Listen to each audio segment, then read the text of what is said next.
Hello po, welcome back to my YouTube channel. Nagbabalik na naman po ang inyong lingkod, Hasa26 TV. Ngayon po may panibago po tayong video, panibagong opinion. Okay po, isang mapagpalang araw po sa ating lahat, lalong-lalo na po sa Team Kalingap, isang mapagpalang araw po sa ating lahat.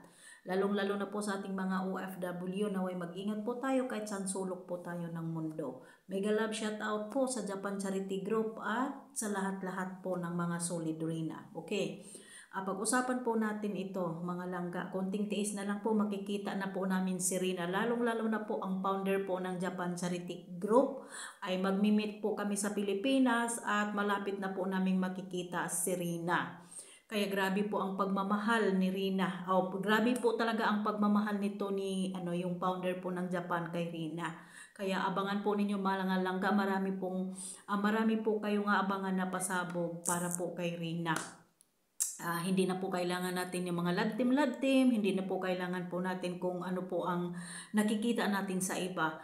Okay na po yan sa atin na ipagdasal si Rina, tuluyan na po siyang gumaling. Okay po ba mga langga? At isa pa po, in fairness po, malaki na po talaga ang pinagbago ni Rina. Ang galing na po talaga niyang kumanta at ano-ano pa po ang talagang nakikitang improvement po sa ating dalaga. Okay po mga solid Karina, kaya tuluyan po nating wag po natin talagang ipokus po natin ang ating sarili para po sa pagdadarasal. Tutok po tayo sa pagdadarasal dahil yun lang po ang tunay na lunas.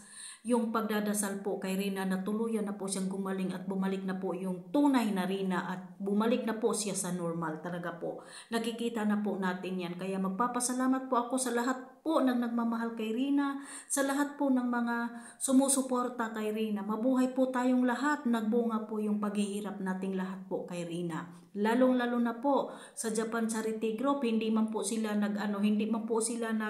nagpapakita ng ano man po ang sige ng post, pero alam po ng lahat at alam po ni Kuya Bal at ni Ate Id na yung plano nila.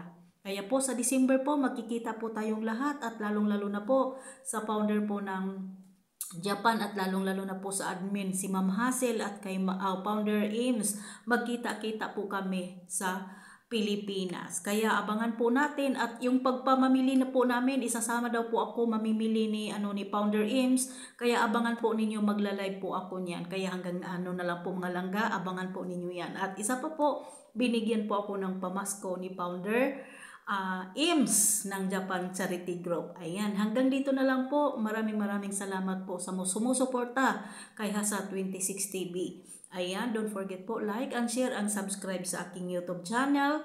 Hello po, God bless and bye-bye.